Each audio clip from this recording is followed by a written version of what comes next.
Even if you know nothing about Narnia, you can totally watch this video. It's about sound frequencies, but we are using Narnia as an example because it's an amazing example. What is up, Starseeds? It's Sid. I was just listening to the audiobook of The Magician's Nephew a few days ago, and I have some thoughts.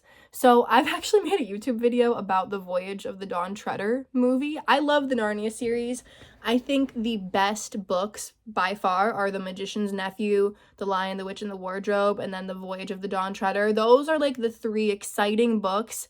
The other ones are good, don't get me wrong, but those three are the exciting ones, okay? The Magician's Nephew is probably my favorite book of all time, honestly, but I wanted to talk about the use of sound frequencies in it. I'm also into alien stuff. I believe in Lyrans. I believe in lion-looking aliens from Lyra and also human-looking aliens from Lyra. So there's that snippet of information too. Can we talk about how Aslan breathes Narnia into existence? Very similar to how Lyra was kind of breathed into existence, and he's a lion.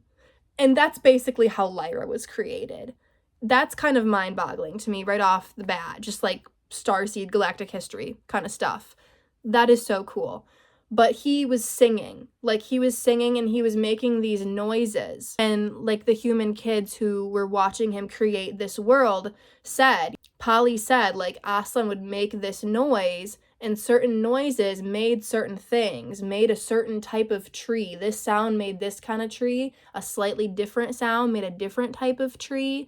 And these more kind of organic, flowy, curvy, kind of softer sounds made things that were more like that, and more rigid, hard sounds made more of those solid, straight edge kind of things in this world. So these sound frequencies that he was creating mixed with his intention, and he knew, based on what he wanted to create, what sounds to make, based on that intention, based on that vibrational frequency. And I know this is just a book, but I really feel like C.S. Lewis was channeling something there with that information, or he knew it scientifically. Because around that time, I feel like the knowledge of bells and sound frequencies was not really widely talked about, but it was in the culture back in the day. I mean, all around the world, there used to be bells. And can we just talk for a second about how most of those bells got destroyed because of the healing effects of bells, the harmonious healing that bells create in the human body. Certain sound frequencies, vibrational frequencies, they are one and the same. They are certain shapes, and they are certain cures to certain diseases, okay? Sound frequencies can heal diseases. They affect your mood. So this beautiful sound of bells, of church bells, of all of these bells that were all around, I don't even want to say the ancient world, because this was literally just a couple decades ago when most of the bells were destroyed. And they were destroyed because the elites knew that they emitted this sound frequency that healed people, that kept people in this amazing mood that was too amazing to control. Anyways, back to Narnia. There's also this bell in Narnia, in the Magician's Nephew book, that Diggory strikes, and it wakes up this other sleeping world. So not only does Aslan literally create Narnia through singing at the end of the book, but earlier on in the book, when Polly and Diggory go to this other world, there is a bell there that has this riddle written on it in this other language, but yet somehow Diggory and Polly can read it. They can understand kind of the vibe of it, the gist of it, even though it's written in this other language. Because they are there for a while, they have the ability to comprehend the gist of what it says. And it's this riddle that basically says, if you don't strike this bell, you're gonna wonder what would have happened forever if you don't strike it.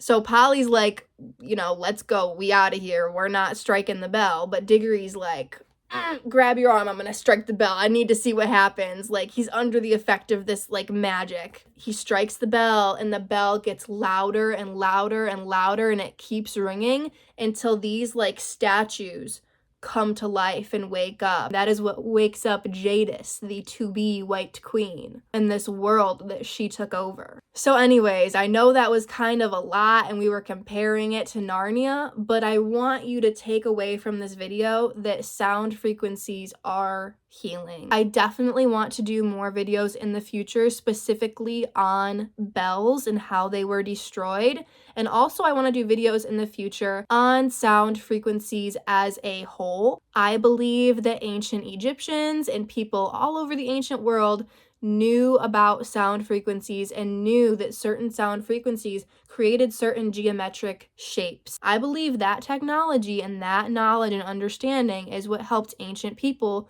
to create the pyramids and to create these very intricate, detailed ancient structures all over the world. Because you can do experiments now with a sound frequency generating table and putting sand on it. You can turn that sound frequency generating table to a certain frequency, and that sand will move and form a specific geometric shape. You can recreate this experiment. You can go to a different country far away, get a sound frequency generating table, put sand on it, put that same frequency on, it will make the same shape. You can do a different frequency, it will make a different shape. This is kind of similar to Dr. Emoto's water experiments, in my opinion, even though it's water and it's not really sound frequencies, it's more of human thought, emotion, and intention.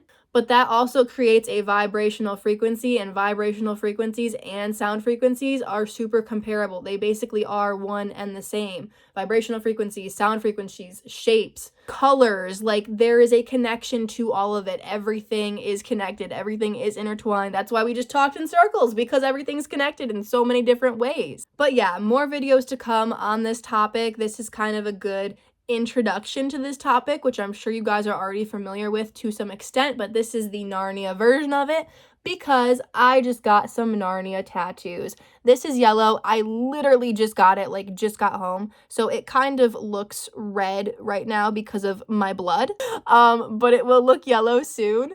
And then this one is green, just cute little lines. They're like half rings. I didn't want to get anything on my palms because palmistry. I'm super happy with them. But I got them because of the book, The Magician's Nephew. The way that Diggory and Polly get to Narnia and these other worlds that they visit too is by these rings. So the yellow ring takes you to the wood between the worlds, which I love, and I think I want to get a wood between the worlds tattoo on me too somewhere, because that is my absolute favorite part of any story I've ever heard, is this scene in the wood between the worlds and how this yellow ring takes them there. The yellow ring takes you to the wood between the worlds, and they kept it in their left pocket, so that's why it's on my left pinky. And then in their right pocket, they kept the green ring, which takes you either back home to this world or to the other worlds. Like this one gets you to the wood between the worlds, this one gets you to a world. I got them on my pinkies because it's kind of like pinky promise, and I just wanted,